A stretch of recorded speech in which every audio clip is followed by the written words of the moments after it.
Praise the lord. ఈరోజు దేవుని వాగ్దానము, దేవుని మాటలన్నీ పుటము పెట్టబడినవే, ఆయనను ఆశ్రయించు వారికి ఆయన కేడెము. సామెతల గ్రంథము 30వ అధ్యాయము 5వ వచనము. సహోదరి సహోదరులారా, బైబిల్లోని మాటలు మనుష్యుల అనుభవాల కొలిమిలో పరీక్షలకు గురి అయినవి. మానవ చరిత్ర కాలమంతట్లో అవి నిజమని నిరూపించబడ్డాయి. దేవుని వాక్కు కల్తీ లేనిది, దానిలో పొరపాటు ఏమాత్రమూ ఉండదు. అలాగే ఆయనను ఆశ్రయించు వారికి ఆయన కేడము అని వ్రాయబడి ఉంది.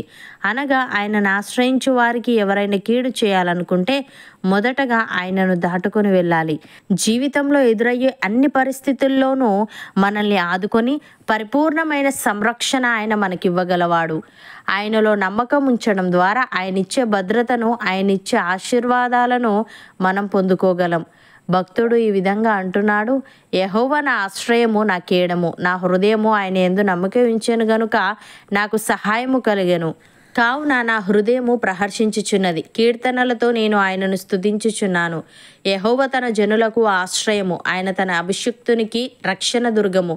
నీ జనులను రక్షింపుము, నీ స్వాస్థ్యమును ఆశీర్వదింపుము, వారికి కాపరివై నిత్యము వారిని ఉద్ధరింపుము అని. ప్రియులారా, దేవుడు యథార్థవంతుడు, యెహోవా వాక్కు నిర్మలము, తన శరణు జొచ్చు వారికి అందరికీ ఆయన కేడము. యెహోవా తప్ప దేవుడేడి? మన దేవుడు తప్ప ఆశ్రయదుర్గమేది? మనకు బలము ధరింపజేయువాడు ఆయనే, మనలను యథార్థ మార్గమున నడిపించువాడు ఆయనే.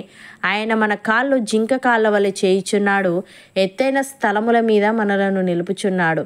మన చేతులకు యుద్ధము చేయ నేర్పువాడు ఆయనే, మన బాహువులు ఇత్తడి విల్లును ఎక్కుపెట్టును. ఆయన రక్షణ కేడెమును ఆయన మనకు అందించుచున్నాడు. ఆయన కుడి చెయ్యి మనలను ఆదుకొనెను, ఆయన సాత్వికము మనలను గొప్ప చేసెను. అపోస్తలుడైన పౌలు ఈ విధంగా అంటున్నాడు, నా సహోదరులారా, మనము దేవుని కొరకు ఫలమును ఫలించినట్లు మృతులలో నుండి లేపబడిన క్రీస్తు అని వేరొకరిని చేరుటకై మనమును ఆయన శరీరము ద్వారా ధర్మశాస్త్రము విషయమై మృతులైతిమి. ఏలే అనగా మనము శరీర సంబంధులమై ఉండినప్పుడు మరణార్థమైన ఫలమును ఫలించుటకై ధర్మశాస్త్రము వలననైన పాపేచ్ఛలు మన అవయవములలో కార్యసాధకములై ఉండెను. ఇప్పుడైతే దేని చేత నిర్బంధింపబడితిమో దాని విషయమై చనిపోయిన వారమై ధర్మశాస్త్రము నుండి విడుదల పొందితిమి గనుక మనము అక్షరానుసారమైన ప్రాచీన స్థితి గలవారము కాక ఆత్మానుసారమైన నవీన స్థితి గలవారమై సేవ చేయుచున్నాము అని. సహోదరి సహోదరులారా, మీ హృదయములలో సహింపనలవి కాని మత్సరమును, వివాదమును ఉంచుకొని వారైతే అతిశయపడవద్దు. సత్యమునకు విరోధముగా అబద్ధమాడవద్దు. ఈ జ్ఞానము పైనుండి దిగివచ్చున్నది కాక భూ సంబంధమైనదియు ప్రకృతి సంబంధమైనదియు దయముల జ్ఞానము వంటిదియునై ఉన్నది. ఏలైనగా మత్సరమును, వివాదమును ఎక్కడ ఉండునో అక్కడ అల్లరియు ప్రతి నీచ కార్యమును ఉండును. అయితే పైనుండి వచ్చు జ్ఞానము మొట్టమొదట పవిత్రమైనది, తర్వాత సమాధానకరమైనది, మృదువైనది, సులభముగా లోబడున్నది, కనికరముతోనూ మంచి ఫలములతోనూ నిండుకొనినది, పక్షపాతమైనను వేషధారణమైనను లేనిదియునై ఉన్నది. నీతి ఫలము సమాధానము చేయు వారికి సమాధానమందు విత్తబడును. అవును అన్నవారు నాతో పాటు ప్రార్థనలో ఏకీభవించండి.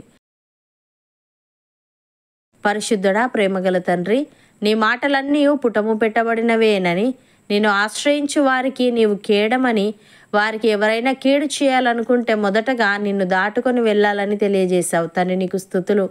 దేవా, మేము నీ యందు నమ్మిక ఉంచి నీవిచ్చే భద్రతను, నీవిచ్చే ఆశీర్వాదాలను పొందుకునే వారంగా ఉండుటకు సహాయము దయచేయమని, మా హృదయములలో సహింపనలవి కాని మత్సరమును, వివాదమును ఉంచుకొని వారమైతే అతిశయపడక, సత్యమునకు విరోధముగా అబద్ధమాడక, పైనుండి వచ్చే జ్ఞానమును పొందుకునే వారముగా ఉండుటకు కృపచూపమని, నీ కొరకు మంచి ఫలములు ఫలించే భాగ్యం మాలో ప్రతి ఒక్కరికి నీ దయచేయమని యేసుక్రీస్తు నామమున ప్రార్థిస్తున్నాము తండ్రి. ఆమెన్.